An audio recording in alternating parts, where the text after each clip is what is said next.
నేను చెప్పబోతున్న వార్త, చూపించబోతున్న విజువల్స్ కొంచెం కఠినంగా ఉండొచ్చు, చూస్తుంటే మనకు కలవరపడవచ్చు. వార్తను పూర్తిగా చేరవేయడమే మా ఉద్దేశం. Use description is advised. జాగ్రత్తలు తీసుకోవాలని ఆర్టీవీ మీకు సూచిస్తోంది. ఢిల్లీ పేలుళ్లు ఇప్పుడు దేశవ్యాప్తంగా సంచలనంగా మారాయి. ఈ పేలుళ్లలో 13కి మృతుల సంఖ్య పెరిగింది. మరో 30 మందికి తీవ్ర గాయాలైనట్టుగా తెలుస్తోంది. చాలా మంది పరిస్థితి విషమంగా ఉంది. మృతుల సంఖ్య మరింత పెరిగే అవకాశం ఉంది. ఢిల్లీ ఎర్రకోట మెట్రో స్టేషన్ సమీపంలోని ఒక కారులో ఈ పేలుడు సంభవించింది. కారు ఓనర్ను, అసలు ఓనర్ను ఇప్పటికే అరెస్ట్ చేసినట్లుగా తెలుస్తోంది. ఢిల్లీ పేలుళ్లపై ప్రధాని మోదీ ఉన్నత స్థాయి సమీక్ష నిర్వహిస్తున్నారు. బ్లాస్ట్ జరిగిన ప్రాంతాన్ని హోంమంత్రి అమిత్ షా పరిశీలించారు. ఉగ్రదాడి అనే కోణంలో దర్యాప్తు జరుగుతున్నట్లుగా తెలుస్తోంది. దేశవ్యాప్తంగా రెడ్ అలర్ట్ ప్రకటించారు. హైదరాబాద్, కోల్కతా, చెన్నై, లక్నో, ముంబై, బెంగళూరులో తనిఖీలు కొనసాగుతూనే ఉన్నాయి.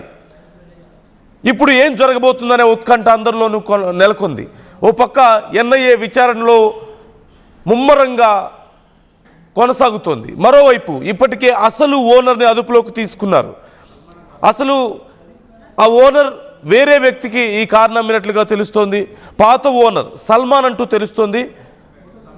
ఇప్పటికే పోలీసులు అదుపులోకి తీసుకున్నారు. మీరు స్క్రీన్లో చూస్తున్నారు. కారు అసలు ఓనర్ సల్మాన్ అనే వ్యక్తిని మీరు స్క్రీన్లో చూస్తున్నారు. అతనిదే ఆ కారు కూడా మీకు కనిపిస్తోంది. ఆ కారుని వేరే వ్యక్తికి అతను అమ్మినట్లుగా తెలుస్తోంది. ఆ కారుని వేరే వ్యక్తికి అమ్మినట్లుగా తెలుస్తుంది.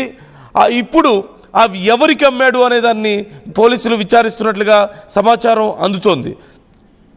HR-26 ఈ కారు గుర్గాంకి చెందింది.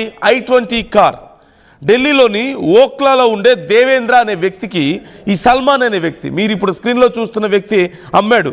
అది దేవేంద్ర. ఆ తర్వాత హర్యానాలోని అంబాలాలో మరొకరికి ఆ కారును అమ్మినట్లుగా తెలుస్తోంది.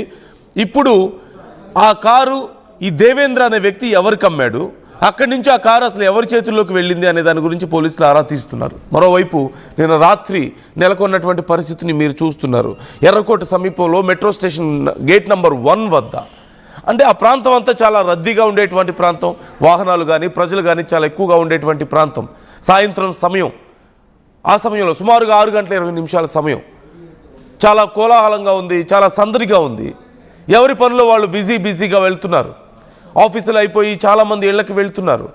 చాలామంది పేరెంట్స్ వాళ్ళ పిల్లల్ని బయటకు తీసుకొచ్చారు ఎర్రకోట చూపించడానికి. ఆ ప్రాంతంలో సరదాగా గడపడానికి చాలామంది పేరెంట్స్ పిల్లలతో బయటకు వచ్చిన వాళ్ళు ఉన్నారు. చాలా వ్యాపార దుకాణాలు చాలా సందడిగా ఉన్నాయి. ఒక్కసారిగా అప్పుడు సంభవించిన పేలుడుతో ఆ ప్రాంతంలో అసలు ఏం జరుగుతుందో తెలుసుకోవడానికే కొన్ని నిమిషాల సమయం పట్టిందంటే అర్థం చేసుకోవచ్చు ఎంత భయాందోళన అక్కడ నెలకొందనేది. ఎక్కడ చూసినా మంటలు, ఎక్కడ చూసినా హాహాకారాలు, తెగిపడిన శరీర భాగాలు, ఛిద్రమైనటువంటి ప్రాణాలు కోల్పోయినటువంటి ఎంతోమంది మృతదేహాలు అక్కడ కనిపించాయి. ఇక వాహనాలకు నిప్పంటుకొని, చుట్టుపక్కల మరికొన్ని కార్లకు, బైకులకు నిప్పంటుకొని ఆ ప్రాంతం అంతా ఎక్కడ చూసినా నిప్పు, పొగ, ఒక భయానక పరిస్థితి. ఏం జరుగుతుందో ప్రజలకు అర్థం కాలేదు. కనీసం సుమారుగా కొన్ని నిమిషాల తర్వాత ఏదో పేలిపోయింది, ఇక్కడ ఒక పెద్ద బ్లాస్ట్ జరిగిందని చెప్పేసి రియలైజ్ అయ్యారు. ఆ చుట్టుపక్కల ఉన్నటువంటి ఇళ్ళు, కాలనీలు అన్నీ కూడా షేక్ అయిపోయాయి ఆ బ్లాస్ట్కి. ఏం జరుగుతుందో ఏంటో అంటూ బయటకు పరుగులు తీశారు. ఒక పెద్ద శబ్దం. ప్రశాంతంగా ఇంట్లో సాయంత్రం పూట టీవీ చూస్తున్నారు, వంట చేసుకుంటున్నారు, పిల్లలు ఆడుకుంటున్నారు. ఒక్కసారిగా ఏం జరిగిందో తెలీదు.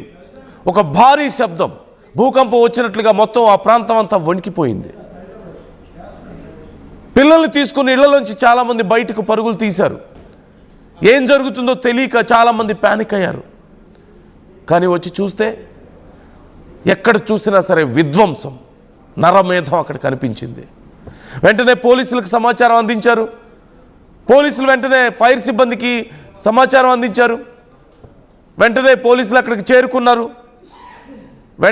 చేరుకున్నారు. పరిస్థితిని సమీక్షించారు. ఇదేదో ఉగ్రకోణం ఉంది ఇందులో అంటూ పోలీసులు, ఎన్ఐఏ కూడా భావించింది. దీనికి సంబంధించి విచారణ చేస్తున్నారు. హోంమంత్రి ఆ ప్రాంతాన్ని పరిశీలించారు. మోదీ సైతం ఎప్పటికప్పుడు హోంమంత్రితో మాట్లాడి వివరాలు తెలుసుకుంటున్నారు. మరోవైపు ఇప్పటికే చాలా ప్రాంతాల్లో హై అలర్ట్ ప్రకటించారు. హైదరాబాద్లో మనం చూస్తున్నాం. హైదరాబాద్, ఢిల్లీ, చెన్నై, యూపీ, హర్యానా, వెస్ట్ బెంగాల్ ఈ ప్రాంతాలు, కోల్కతా ఈ ప్రాంతాలన్నీ కూడా హై అలర్ట్ ప్రకటించారు.